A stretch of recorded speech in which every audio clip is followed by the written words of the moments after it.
Welcome to my channel electronics Gyan. अभी आपने देख रहे होंगे कि मॉड्यूल 4 के अपने लेक्चर्स चल रहे हैं। 4 लेक्चर्स में मैंने टॉपिक चल रहा है transistor biasing and bias stability.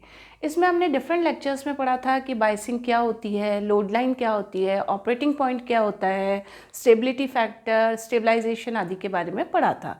आज के लेक्चर में मैं आपको बताऊंगी डिफरेंट बायसिंग सर्किट के बारे में डिस्कस करेंगे।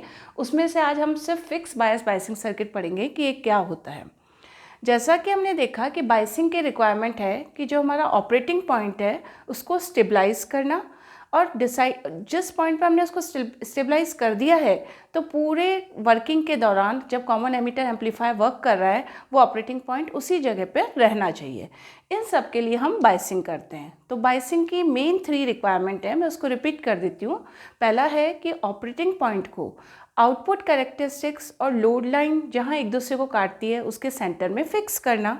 सेकेंड हमारी रिक्वायरमेंट थी बायसिंग से कि जो आईसी है उस पर ताप का प्रभाव नहीं पड़ना चाहिए। और थर्ड रिक्वायरमेंट थी कि ट्रांजिस्टर के पैरामीटर्स पर हमारे ऑपरेटिंग पॉइंट का प्रभाव नहीं पड़ना चाहिए। ट्रांजिस्टर के पैरामीटर में हमने देखा था बीटा करंट गेन का प्रभाव पड़ता था। तो इन 3 चीज़ों से बचने के लिए हम बायसिंग करते हैं। तो हमारा सबसे पहला सर्किट है फिक्स बायस बायसिंग सर्किट। अब फिक्स बायस बायसिंग सर्किट में हम देखेंगे कि ये हमने एनपीएन ट्रांजिस्टर लिया है, एरो बाहर है इसलिए मीन्स ये कौन सा ट्रांजिस्टर है, एनपीएन ट्रांजिस्टर है। इस एनपीएन ट्रांजिस्टर का जिस पे एरो लगा है डेट इज़ एमीटर टर्मिनल, ये वाला बेस हो गया मिड वाला, और ये हो गया कलेक्टर। हम इनपुट यहाँ पे बेस पे देते हैं और आउटपुट हम यहाँ पे कलेक्टर पर लेते हैं। तो हमने आउटपुट में एक रेजिस्टेंस कनेक्ट कर दिया डेट इज़ आरसी, और इसको वीसीसी से कनेक्ट कर दिया। इनपुट में एक रेजिस्टेंस कनेक्ट कर दिया आरबी, और ये बैटरी लगा दी वीबीबी। जैसा कि हम जानते हैं कि ट्रांजिस्टर एक्टिव रीजन में वर्क करे उसके लिए किस टाइप की बायसिंग लगाते हैं हम ट्रांजिस्टर पे, एफआर बायसिंग लगाते हैं। एफआर बायसिंग का मीनिंग है इनपुट फॉरवर्ड हो और आउटपुट रिवर्स बायस हो। तो हम देखते हैं ये एनपीएन ट्रांजिस्टर है, तो पी को बैटरी के पॉजिटिव से कनेक्ट कर दिया तो हमारा इनपुट वाला जो जंक्शन है वो फॉरवर्ड बायस हो गया, और आउटपुट जो होना चाहिए जंक्शन वो रिवर्स बायस होना चाहिए। तो एनपीएन ट्रांजिस्टर है, कलेक्टर एन टाइप है, इसको बैटरी के पॉजिटिव से कर दिया मींस आउटपुट जंक्शन हमारा रिवर्स बायस हो गया। तो हम ये नहीं इंश्योर कर लिया कि हमारा ट्रांजिस्टर किस रीजन में वर्क कर रहा है, एफआर बायसिंग में। अब फिक्स बायस बायसिंग सर्किट के अंदर अगर हमने ये देखा था कि इनपुट पे फॉरवर्ड बायस की वैल्यू बहुत कम चाहिए, वीसीसी की वैल्यू तो फिर भी ज़्यादा होती है, 10 से 15 वोल्ट होती है, लेकिन ट्रांजिस्टर को ऑन होने के लिए अगर जर्मेनियम है तो 0.3 वोल्ट और सिलिकॉन है तो 0.7 वोल्ट की आवश्यकता होती है। तो अगर हम इस वैल्यू की बैटरी ढूंढें तो वो बैटरी मिलना मुश्किल है। इसलिए हमने क्या किया कि एमिटर बेस जंक्शन के बीच में एक रेजिस्टेंस लगा दिया और ये बैटरी लगा दी। तो जो बैटरी के वोल्टेज हैं, अगर बैटरी लो वैल्यू की नहीं मिलती है, हम यहाँ पे लगभग 1.5 वोल्ट की बैटरी ले लेते हैं, तो जो एक्स्ट्रा वोल्टेज है वो आरबी पे ड्रॉप हो जाएंगे। और यहाँ हमारी जितनी रिक्वायरमेंट है, जर्मेनियम के लिए 0.3 और सिलिकॉन के लिए 0.7, तो उतने वोल्टेज हमारे को अवेलेबल हो जाते हैं। तो वो वाली प्रॉब्लम इसमें नहीं आएगी कि लो वैल्यू की बैटरी हमको अवेलेबल नहीं होती। अब यहाँ पे इस सर्किट के अंदर हमको 2 बैटरी हमने काम में ली। इसकी बजाय हम क्या कर सकते हैं, एक सिंगल बैटरी भी काम में ले सकते हैं, बट उसके लिए आरबी की वैल्यू क्या हो जाएगी, चेंज हो जाएगी। तो मैंने ये जो फिगर 2 ड्रॉ किया है, figure 2 and figure 1 are same, but हमने इसमें क्या किया, 2 अलग अलग बैटरी लेने की बजाय एक सिंगल बैटरी ले ली वीसीसी। अब वीसीसी को आरबी के थ्रू इससे कनेक्ट कर दिया। अभी मैंने आपको बताया था कि वीसीसी की वैल्यू ज़्यादा होती है, 10 से 15 वोल्ट के करीब ये बैटरी होती है, जबकि यहाँ तो हमको बहुत कम वोल्टेज चाहिए एमिटर टू बेस। तो हमें यहाँ पे क्या लेना पड़ेगा, आरबी की वैल्यू हाई लेनी पड़ेगी। एक हाई वैल्यू का आरबी रेजिस्टेंस ले लिया तो ये वीसीसी का मैक्सिमम पार्ट यहाँ ड्रॉप हो जाता है, और जितनी हमारी यहाँ रिक्वायरमेंट है उतने वोल्टेज अवेलेबल हो जाते हैं। अभी हम देख रहे थे यहाँ पे कि एफआर बायसिंग के लिए पी को बैटरी के पॉजिटिव से जोड़ा है, तो यहाँ पे भी आरबी के थ्रू वीसीसी का जो पॉजिटिव टर्मिनल है वो बेस से जुड़ रहा है, तो मीन्स इसमें भी बेस फॉरवर्ड बायस हो गया। और जो कलेक्टर है वो रिवर्स बायस होना चाहिए, तो कलेक्टर जो है वो एन टाइप है, एनपीएन ट्रांजिस्टर है, तो कलेक्टर एन टाइप है, वो बैटरी के पॉजिटिव से जुड़ रहा है, ये प्लस वीसीसी है, तो आउटपुट जंक्शन हमारा रिवर्स बायस हो गया, means both the circuit are same. तो हम 2 बैटरी लेने की बजाय एक लेके ये सर्किट बनाना प्रेफर करते हैं। अब हम इसकी वर्किंग देखेंगे कि कैसे ये सर्किट वर्क करता है।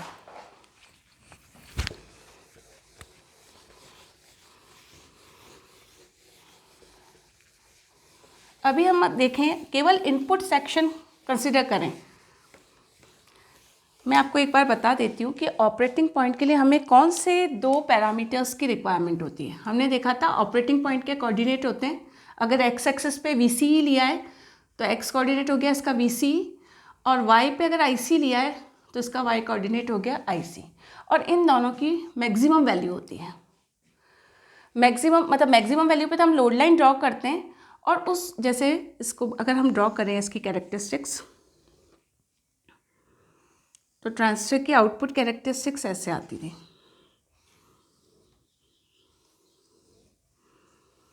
इस तरह की आती थी।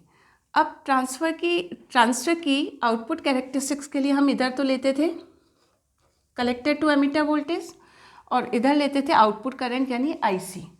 अब एक लोड लाइन ड्रॉ करते थे, it may be DC load line और एसी लोड लाइन।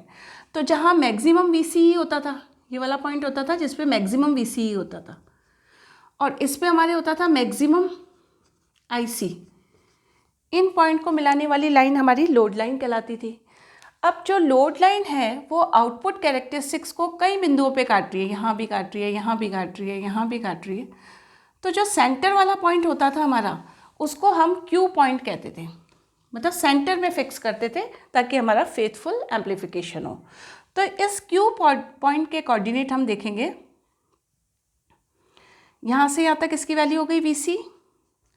इस वीसी वोल्टेज के कॉरस्पॉन्डिंग इसमें करंट फ्लो हुई आईसी। तो क्यू के कोऑर्डिनेट हो जाते थे वीसी कॉमा आईसी। तो ये इसके कोऑर्डिनेट हुए। तो हम अभी क्यू पॉइंट की कैलकुलेशन करेंगे तो हमें ये 2 पैरामीटर्स निकालने हैं, वीसीई एंड आईसी। तो इसका जो हम कैलकुलेशन करेंगे वो इन्हीं को निकालने के लिए होगा कि वीसीई कैसे कैलकुलेट करेंगे और आईसी कैसे कैलकुलेट करेंगे।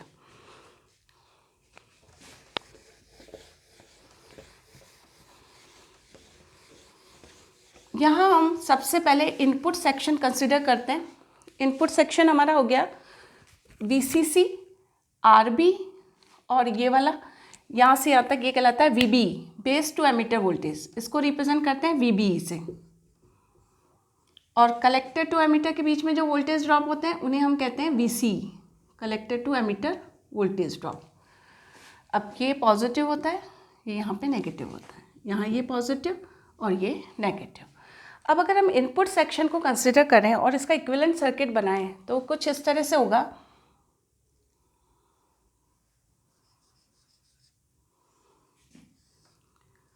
आरबी जा रहा है ट्रांजिस्टर के बेस पे, इसको हम यहाँ वीसीसी लिख सकते हैं। ये ट्रांजिस्टर के बेस पे हो गया, ये कलेक्टर हुआ, ये एमीटर हुआ। हमें अभी सिर्फ इनपुट का हमने इक्विवेलेंट सर्किट बनाया, आउटपुट को हम छोड़ रहे हैं। यहाँ पे ग्राउंड है डायरेक्टली। अब ये वीसीसी का प्लस यहाँ कनेक्टेड है, तो हम इसको इस तरह से बना सकते हैं कि पॉजिटिव टर्मिनल तो आरबी से जुड़ा हुआ है और इसका जो नेगेटिव टर्मिनल है वो ग्राउंड है। इस तरह से बना सकते थे इक्विवेलेंट। और यहाँ हमने देखा कि जो वोल्टेज ड्रॉप होंगे, इसको तो नाम दिया हमने वीसीसी क्योंकि एक ही बैटरी ली है यहाँ पे, और यहाँ वाले जो वोल्टेज होंगे इसको हम रिप्रेजेंट करेंगे वीबी से। ट्रांजिस्टर में एक चीज़ और इम्पॉर्टेंट है, अगर ये एनपीएन ट्रांजिस्टर है तो इसकी जो एमीटर करंट है वो तो बाहर की ओर फ्लो होगी, लेकिन बेस करंट और कलेक्टर करंट अंदर की ओर फ्लो होती है। तो यहाँ पे भी हम देखें तो आई भी इसमें क्या होगी, अंदर की ओर फ्लो होगी।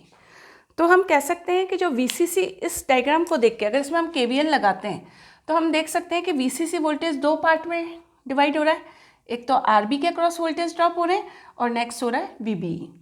तो अगर हम इसमें केवीएल लगाएं तो हम लिख सकते हैं VCC is equals to I B R B plus VB. अब अगर इसमें बेस करंट को हमने कैलकुलेट करना है तो बेस करंट की वैल्यू हो जाएगी I B is equals to VCC minus VB upon R B. अब जैसा कि हमें पता है वीबी की वैल्यू, अगर जर्मेनियम काम में लिया है इसमें सेमीकंडक्टर, तो जर्मेनियम के लिए इसकी वैल्यू होती है 0.3 वोल्ट, ये कट इन वोल्टेज है, और सिलिकॉन है तो इसके लिए वैल्यू होती है 0.7 वोल्ट। जबकि VCC में अभी आपको बता रही हूँ 10 से 15 वोल्ट की बैटरी होती है। तो हम यहाँ देख सकते हैं कि VBE जो है वो VCC की तुलना में बहुत कम है। तो हम कह सकते हैं कि IB is approximately equal to VCC by RB। ये होता है IB की वैल्यू, अप्रॉक्सीमेटली इक्वल होती है VCC बाय RB के। हालांकि इसकी वैल्यू इससे थोड़ी सी कम होती है क्योंकि VCC में से 0.3 या 0.7 माइनस होते हैं। तो अब इस सर्किट में हम देख सकते हैं कि एक बार ये सर्किट जब हमने डिज़ाइन कर लिया तो RB की वैल्यू फिक्स हो गई, VCC हमने फिक्स ले लिया, चेंज नहीं होगा, तो हमारी जो IB करंट फ्लो होगी उसकी वैल्यू भी फिक्स हो जाएगी। तो हम इसीलिए इस सर्किट को कहा जाता है फिक्स बायस सर्किट। इसमें इनपुट करंट का मान फिक्स्ड होता है, चेंज नहीं होता एक बार सर्किट डिज़ाइन करने के बाद, इसलिए इस सर्किट का नाम दिया गया फिक्स बायस बायसिंग सर्किट। अब आउटपुट सेक्शन के अंदर हम KVL लगाते हैं। अभी तो हमने इनपुट के लिए किया था, अब आउटपुट के लिए करें तो ये सर्किट बनेगा ऐसे।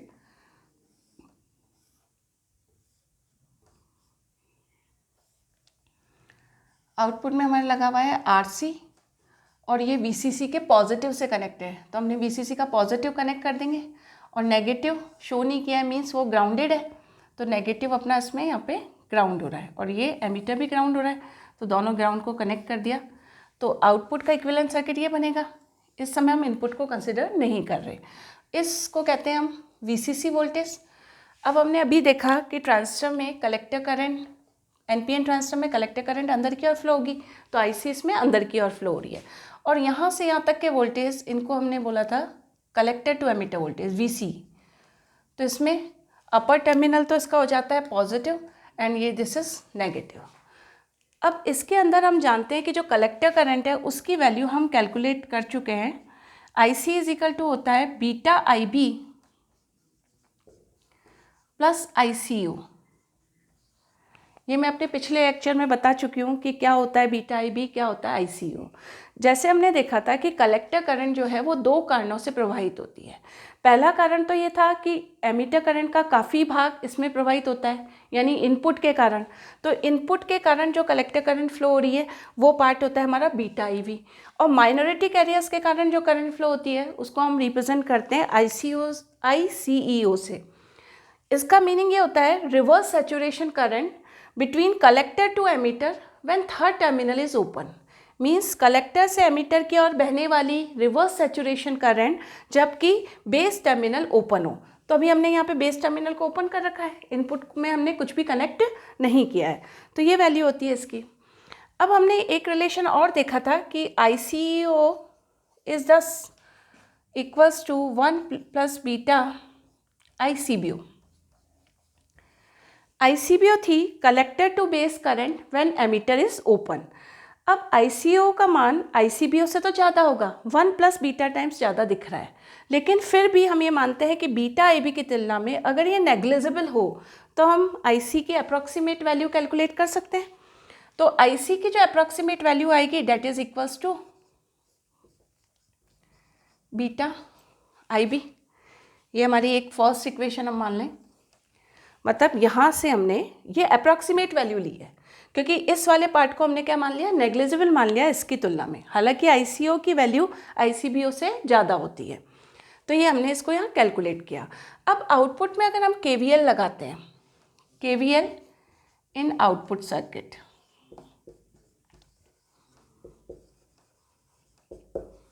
KVL लगाने पे हमारे पास क्या आएगा, VCC जो है वो दो पार्ट में डिवाइड हो रहा है। VCC is equals to ICRC plus VC, यानी VCC इसके अक्रॉस ड्रॉप हो रहे हैं और कलेक्टर टू एमीटर ड्रॉप हो रहे हैं, तो this is VCC is equals to ICRC plus VCE। अब यहाँ पे हमको अगर IC की वैल्यू निकालें, ये हमारी सेकेंड इक्वेशन हो गई। अगर IC की वैल्यू निकालते हैं तो IC is equals to VCC minus VCE upon RC हो गया। VCE को इधर ले गए तो माइनस हो गया और नीचे अगर RC चला गया तो ये वैल्यू आ गई। अब अगर हम देखें कि VCC की तुलना में VCE का मान बहुत कम होता है तो IC की अप्रॉक्सीमेट वैल्यू क्या हो जाएगी, VCC बाय RC। इस इक्विवेलेंट सर्किट को मैं हटाती हूँ।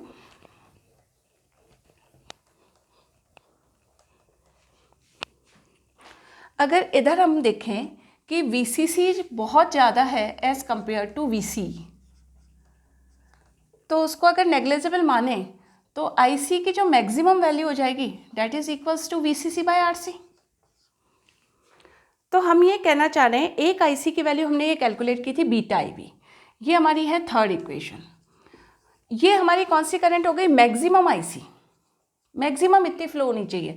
तो हमारी IC की जो वैल्यू है वो लेस देन और equals to VCC by RC होना चाहिए अगर हमारा Q पॉइंट एक्टिव रीजन के सेंटर में है तो, और हम यही चाहते हैं कि Q पॉइंट क्या रहना चाहिए? एक्टिव रीजन के सेंटर में रहना चाहिए। तो हमारी रिक्वायरमेंट है कि कलेक्टर करंट की वैल्यू हमेशा VCC बाय RC से कम होना चाहिए, यानी ये जो वैल्यू हम कैलकुलेट करते हैं IC की, that should be less than to this, क्योंकि ये मैक्सिमम वैल्यू है, VCC बाय RC इसकी मैक्सिमम है। इससे ज़्यादा अगर करंट बढ़ेगी तो हमारा Q पॉइंट सैचुरेशन में शिफ्ट हो जाएगा एक्टिव की बजाय, जो हमारी रिक्वायरमेंट नहीं है, क्योंकि हमने देखा था फेथफुल एम्पलीफिकेशन के लिए Q पॉइंट एक्टिव रीजन के सेंटर में रहना चाहिए। अब हमने देखा है कि Q पॉइंट के लिए दो पैरामीटर इंपॉर्टेंट है, VC एंड IC। तो यहाँ हमने IC की कैलकुलेशन कर ली, ये आ गई हमारी IC, और इसकी वैल्यू इस मैक्सिमम वैल्यू से कम होनी चाहिए। अब हम कैलकुलेट करेंगे VC। तो VC सेकेंड इक्वेशन से अगर हम निकालते हैं तो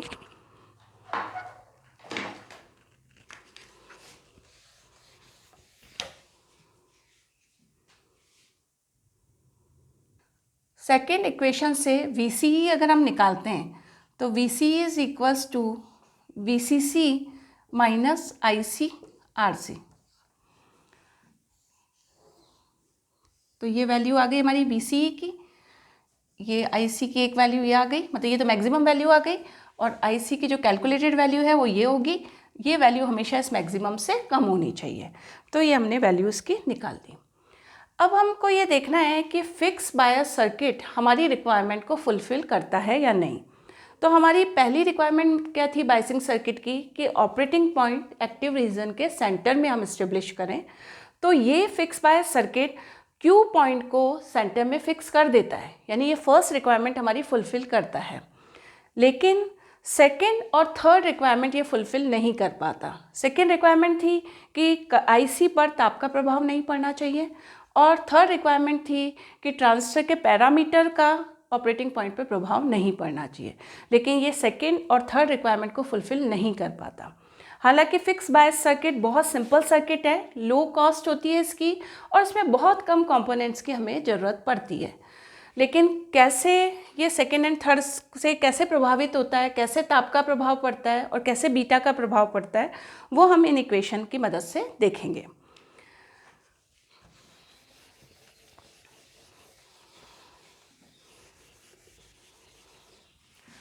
अब हमें पता है कि वो थर्मल रनअवे वाली प्रॉब्लम कि IC is equal to beta IB plus ICO, ये इक्वेशन है हमारी। तो हम वही चीज़ होगी इसमें कि अगर टेम्परेचर बढ़ेगा तो टेम्परेचर बढ़ने पे कोवेलेंट बॉन्ड टूटेंगे सेमीकंडक्टर के, और रिवर्स लीकेज करंट का मान बढ़ेगा, ICBO बढ़ेगा पहले, और ICBO बढ़ता है तो वो ICEO को बढ़ा देता है, क्योंकि इनके बीच में क्या रिलेशन है, ICO is 1 plus beta times of ICBO, तो ये ICO को बढ़ा देगा। अब इस सर्किट में अगर ICO बढ़ गई तो इससे फर्दर हमारी IC क्या हो जाएगी, इंक्रीज हो गई। IC इंक्रीज हो गई तो इससे वापस से हमारा टेम्परेचर बढ़ गया, और टेम्परेचर बढ़ गया और ये वापस से ये साइकिल रिपीट होता रहेगा, और एक कंडीशन ऐसी आएगी कि थर्मल रनअवे हो जाएगा, यानी हमारे ट्रांजिस्टर का टेम्परेचर इतना ज़्यादा हो जाएगा कि वो बर्न हो जाए। मतलब this situation leads to thermal runaway. तो फिक्स बायस बायसिंग सर्किट ताप पर से IC की निर्भरता को समाप्त नहीं कर पाया, मतलब वहाँ ये फेल हो गया। अब हमारी थर्ड रिक्वायरमेंट थी कि बीटा से इंडिपेंडेंट होना चाहिए। बीटा से इंडिपेंडेंट मीन्स ट्रांजिस्टर के पैरामीटर पर Q पॉइंट का प्रभाव नहीं पड़ना चाहिए। लेकिन अभी हम यहाँ देख रहे हैं कि IC is equals to beta IB है, तो IB तो हमने देखा था फिक्स है। अभी हमने इसमें जब इनपुट के अंदर इक्विवेलेंट सर्किट बनाया था उसमें हम देखा था कि IB की वैल्यू फिक्स है, क्योंकि IB का मान था VCC upon RB। VCC fix है, RB फिक्स है, तो IB भी फिक्स हो गया। तो यहाँ हम देख रहे हैं कि IC टोटली किस पे निर्भर कर रहा है, बीटा पर। तो बीटा पर निर्भर कर रहा है, तो अगर हमारा ट्रांजिस्टर ख़राब हो गया और सेम टाइप का ट्रांजिस्टर हमने रिप्लेस किया तो भी बीटा में कुछ ना कुछ चेंजेस आएंगे, उससे हमारा IC चेंज हो जाएगा और IC चेंज होते ही हमारा ऑपरेटिंग पॉइंट शिफ्ट हो जाएगा। तो आज के लेक्चर में हमने देखा कि फिक्स बायस बायसिंग सर्किट कैसे वर्क करता है, उसके लिए इक्वेशंस को कैलकुलेट किया और ये देखा कि वो हमारी बायसिंग सर्किट की केवल एक रिक्वायरमेंट को फुलफ़िल करता है, बाकी 2 रिक्वायरमेंट को ये फुलफ़िल नहीं कर पाता है, इसलिए हम इस सर्किट को यूज़ नहीं लेते हैं। अब नेक्स्ट लेक्चर में आपको मैं दूसरे बायसिंग सर्किट बताऊँगी। Thank you.